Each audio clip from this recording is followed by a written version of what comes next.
Jeffrey Epstein died under mysterious circumstances. Millions still demand answers. For years, politicians, journalists, and investigators have circled around the same question, but rarely has anyone asked it as directly as Senator John Kennedy did.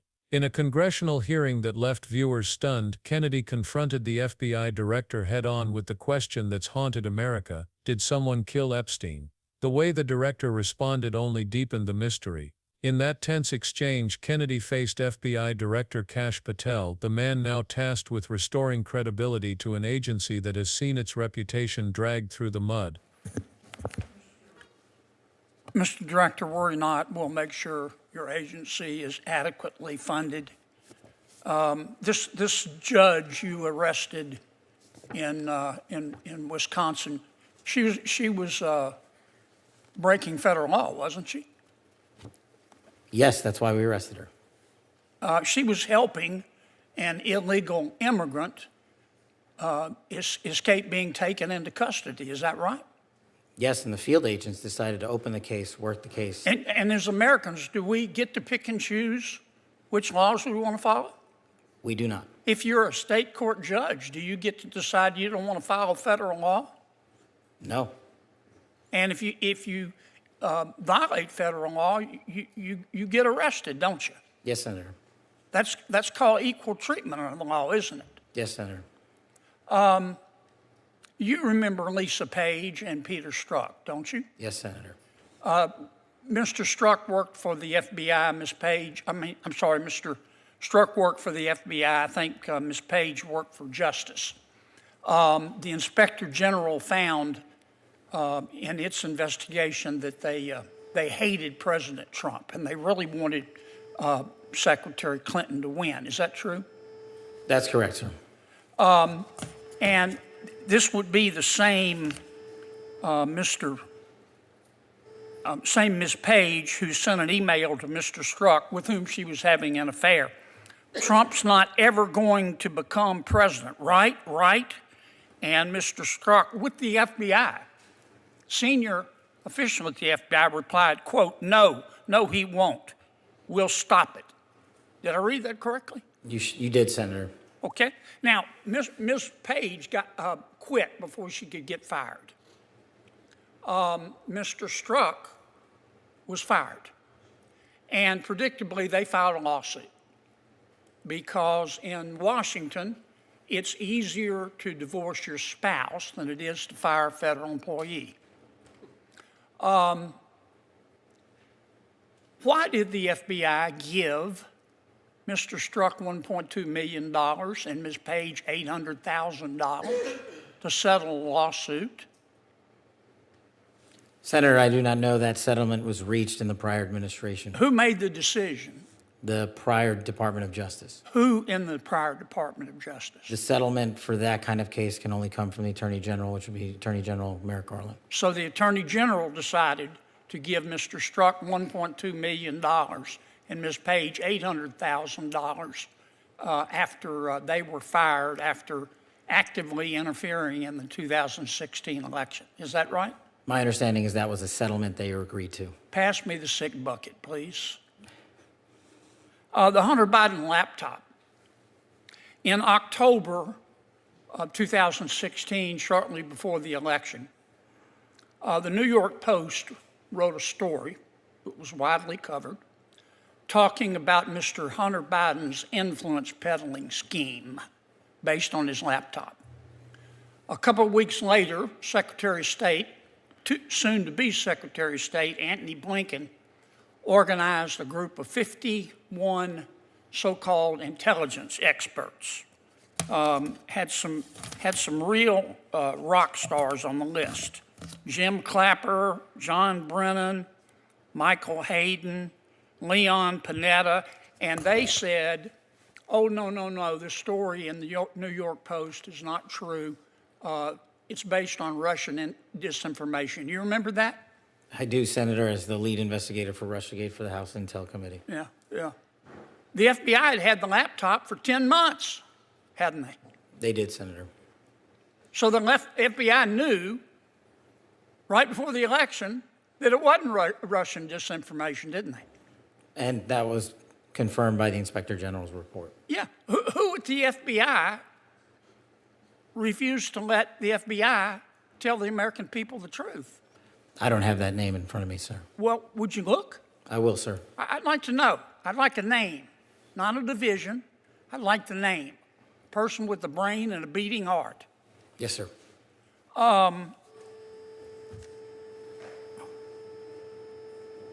Did Jeffrey Epstein hang himself or did somebody kill him? Senator, I believe he hung himself in a cell in the Metropolitan Detention Center. Are you going to release all the information about that? Senator, we are working through that right now with the Department of Justice. When do you think you'll have it done, Cash? I think in the near future, sir. Like before I die? Senator, we've been working on that, and we're doing it in a way that protects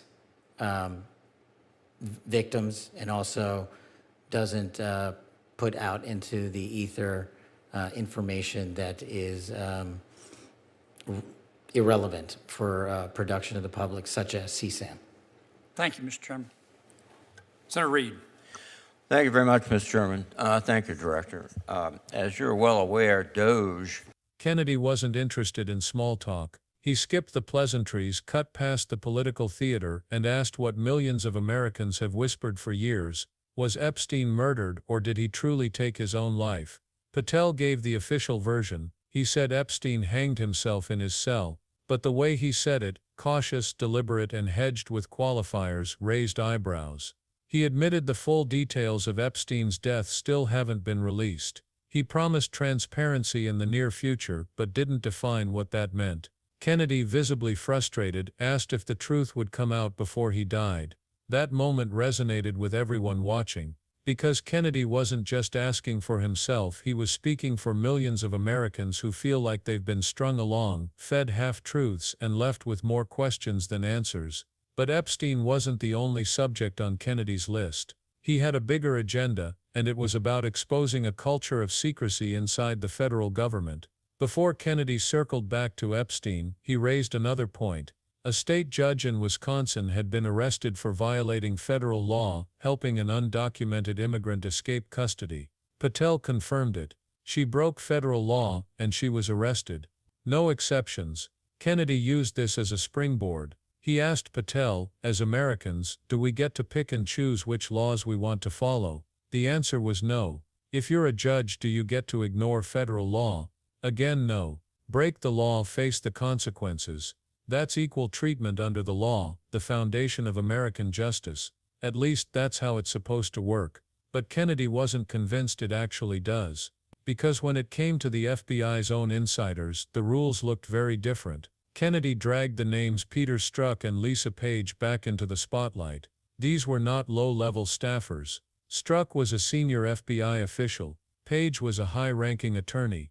Both were caught exchanging text messages that revealed open political bias. They weren't just venting frustrations, they were plotting. Page wrote, "Trump's not ever going to become president, right?" Strzok replied, "No, he won't. We'll stop it." Those words weren't just gossip, they were evidence of bias at the heart of a major federal investigation. Strzok was fired. Page resigned. But the story didn't end there. Kennedy revealed the part most Americans never heard: these two officials, despite misconduct, walked away with massive payouts funded by taxpayers. Strzok received over $1.2 million, Page nearly $800,000. Kennedy's disgust was obvious. He joked bitterly, "Pass me the sick bucket," because to him this wasn't justice. This was a reward for bad behavior. And just like with Epstein, Patel had no satisfying answers. The settlements came under the prior Department of Justice, he explained. Decisions made at the very top,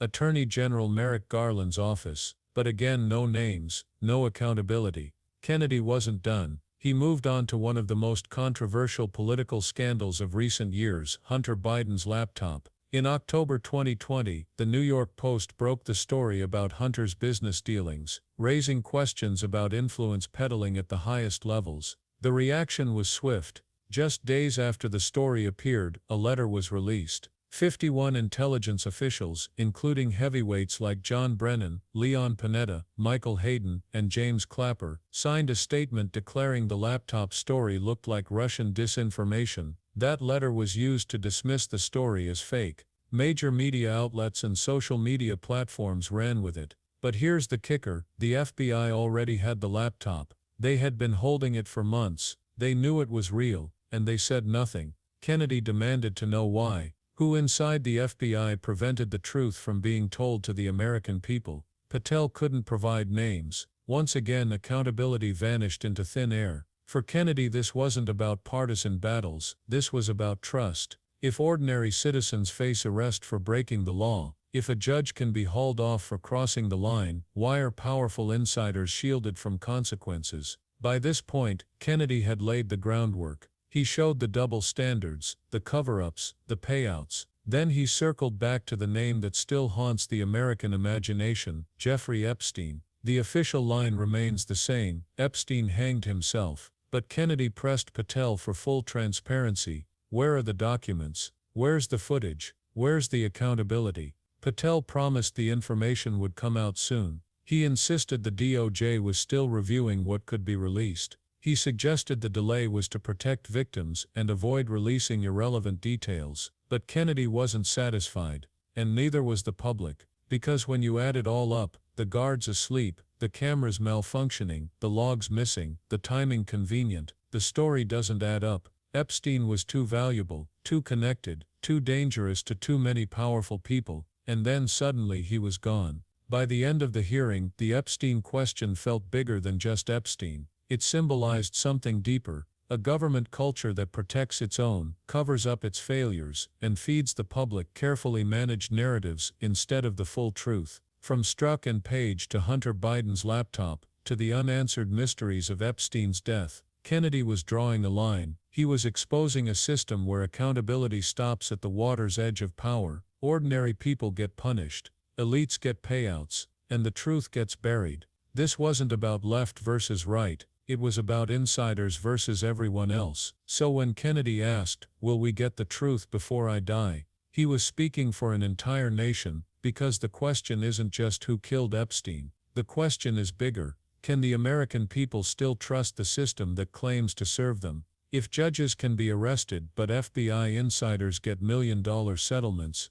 if intelligence officials can shape election narratives without consequence, if a man like Epstein can vanish under mysterious circumstances in federal custody, then maybe the real issue isn't just one man's death. Maybe the real issue is whether democracy itself is being manipulated from the shadows. And that's why Kennedy's confrontation matters, because for once someone inside the halls of power said what millions outside have been asking for years: was Epstein's death really a suicide, or are we still being lied to? If you believe the American people deserve the full truth, not filtered spin or sealed files, hit that like button and subscribe for more raw coverage they don't want you to see. And let us know in the comments, do you think Epstein's death was really a suicide, or a silencing?